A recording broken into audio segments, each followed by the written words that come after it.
Bonjour et bienvenue à toi dans cette nouvelle vidéo de la playlist Calculer des dérivés, comment passer de débutant à champion. Cette vidéo est la vidéo de cours de la ceinture noire. Si tu découvres cette playlist ou que tu n'as pas vu les vidéos précédentes, je te mets les liens dans la description. Pour le passage de la ceinture noire, c'est parti!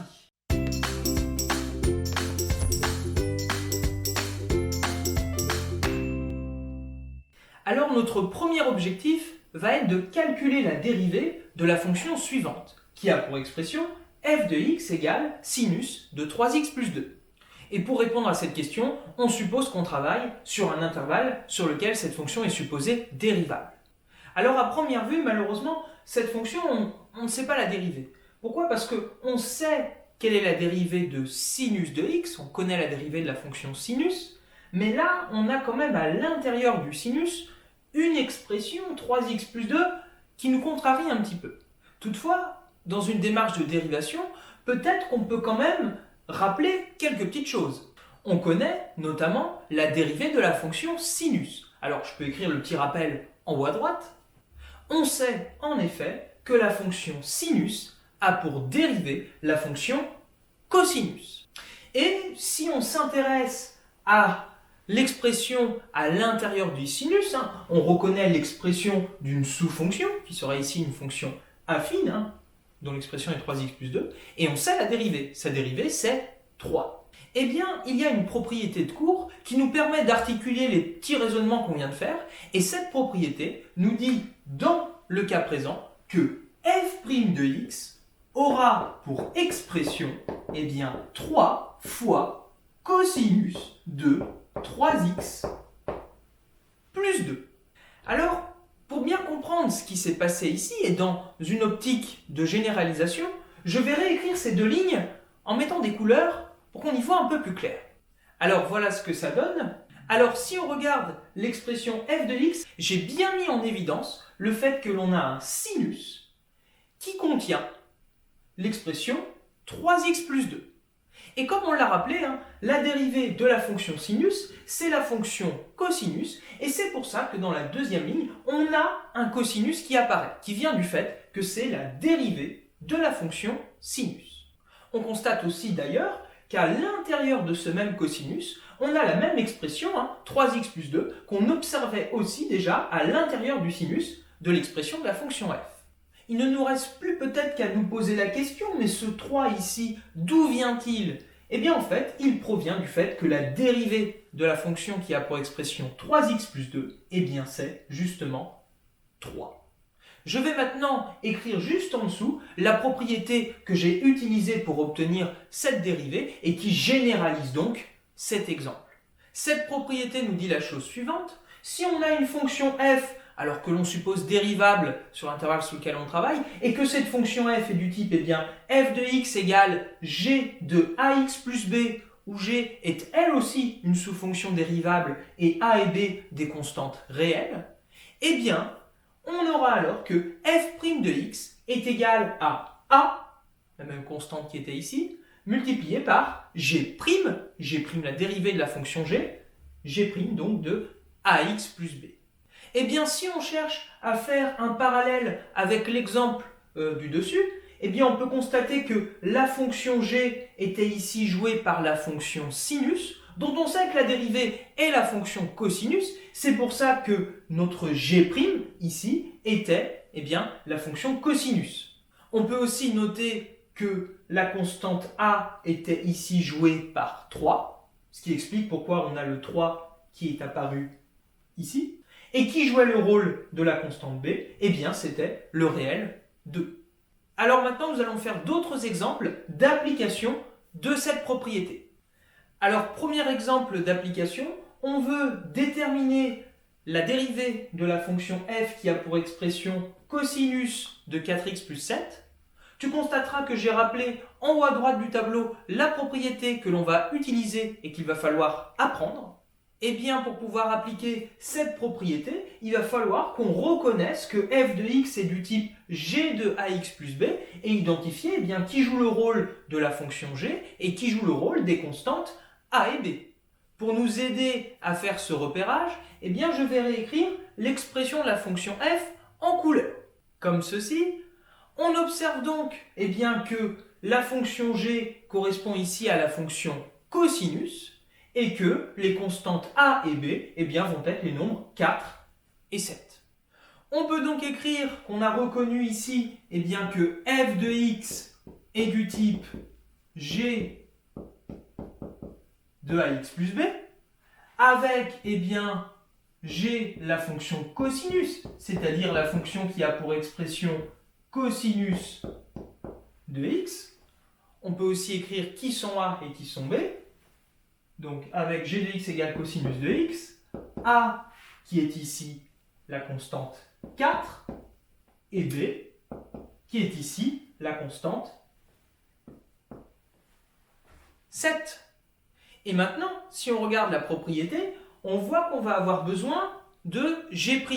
Eh bien, écrivons-le, hein. G de x égale cosinus de x, donc la dérivée de cosinus de x, il faut la connaître, c'est moins sinus de x. On a donc maintenant tous les éléments pour appliquer cette propriété jusqu'au bout et donc en déduire l'expression f' de x. Donc allons-y. F' de x va donc être égal eh bien, à la constante a qui est ici 4, multiplié par eh bien, g' de ax plus b. Alors, g' de ax plus b, c'est-à-dire qu'on va prendre l'expression de la fonction g' et à l'intérieur, on va mettre ax plus b. Donc ça nous donne quoi? Donc g' c'est moins sinus de x, donc on écrit fois moins sinus, sauf que cette fois-ci, à l'intérieur de g', donc à la place de x, je vais mettre ax plus b, c'est-à-dire 4x plus 7, moins sinus de 4x plus 7. Alors je fais attention, là j'ai deux signes à la suite, ce qui est problématique, donc je mets des parenthèses, comme ceci. Alors pour éviter d'avoir des parenthèses inutiles, hein, comme on a 4 facteurs de moins sinus de 4x plus 7, on peut réécrire ceci comme moins 4 fois sinus de 4x plus 7. Cela termine donc ce premier exemple. Nouvel exemple d'application toujours de cette même propriété. On travaille cette fois-ci avec la fonction f qui a pour expression f de x égale 5x plus 1 exposant 4. On suppose qu'on travaille sur un intervalle sur lequel cette fonction est dérivable. Alors pareil que tout à l'heure, il faut qu'on arrive à identifier le fait que f est du type g de ax plus b en trouvant quelle est la fonction g et qui sont les constantes a et b. Alors là, c'est peut-être pas aussi simple que tout à l'heure. On peut peut-être plus facilement deviner quelles vont être les constantes a et b parce que là, on reconnaît quand même une expression du type eh bien, ax plus b hein, avec 5x plus 1. Donc on se dit que sûrement a ça va être 5 et b va être égal à 1. Mais par contre, quelle est la fonction g? Ça, c'est peut-être un peu moins évident à voir. Donc pour t'aider, je vais mettre un petit peu de couleur dans cette expression. Comme ceci.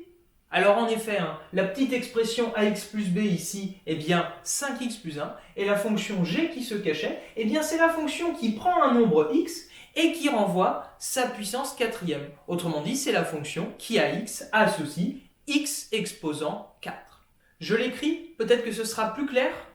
On a donc vu que f de x est du type eh bien, g de ax plus b, avec eh bien, g, la fonction qui a un nombre x associe x exposant 4, c'est-à-dire la fonction qui a pour expression x exposant 4.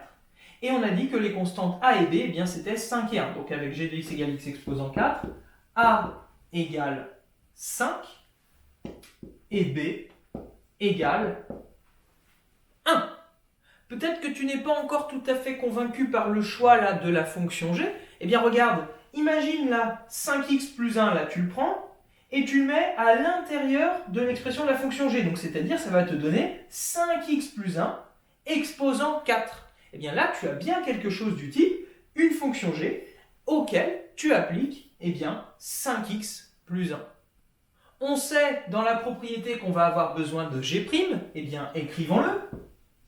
G' de x va être égal eh bien, la dérivée de x exposant 4, on connaît, c'est 4x au cube. On peut maintenant appliquer la propriété qui nous dit que f' de x va donc être égal eh bien, à la constante a qui est ici 5 multiplié par g' de ax plus b, c'est-à-dire je prends l'expression de la fonction g' qui est 4x au cube et au lieu de mettre x, eh bien à l'intérieur je vais mettre ax plus b. Donc ça nous donne quoi? 4 multiplié par, eh bien je remplace x par ax plus b, c'est-à-dire 5x plus 1. On obtient donc 5x plus 1 au cube. On fait bien attention là aux petites parenthèses qui sont indispensables, parce que c'est bien 5x plus 1 tout entier qui doit être au cube. On a une petite simplification qui s'opère, en effet, 5 fois 4 égale 20, donc f' de x est égal à 20 facteurs de 5x plus 1 au cube. On a donc obtenu une expression simple de f' de x, ce qui termine donc cet exemple. Alors il faut savoir aussi qu'il y a un certain nombre de résultats qui découlent directement dans cette propriété et que tu seras amené à rencontrer dans ton cursus. Par exemple, si tu es en première techno STL ou STI 2D, tu seras amené à dériver des fonctions qui sont du type grand A cos oméga t plus phi, où A, oméga et phi désignent des constantes réelles, ou du type grand A sinus oméga t plus phi, et grâce à cette propriété, on peut montrer que les dérivées de ces fonctions sont les suivantes. Et si tu es en terminale techno STL ou STI 2D ou bien en première spécialité, il faut que tu saches que si tu as une fonction f du type f de x égale exponentielle kx où k désigne une constante réelle, alors f' de x est égal à k exponentielle kx. Je te proposerai des exemples d'application de ces propriétés dans la vidéo d'exercice associée à cette vidéo de cours sur la ceinture noire. Mais bon, pas de difficulté particulière à attendre, il s'agira essentiellement d'appliquer correctement ces propriétés en identifiant bien, qui est A, qui est oméga, qui est K, etc. Cela termine donc cette vidéo de cours, je te décerne cette ceinture noire. Félicitations à toi pour être arrivé jusqu'ici. Je t'invite à aller voir la vidéo d'exercice associée à cette vidéo de cours pour bien appliquer cette propriété qui n'est pas si évidente que ça. Et après t'être bien entraîné, je te donne rendez-vous à la dernière étape, c'est-à-dire à la ceinture rouge.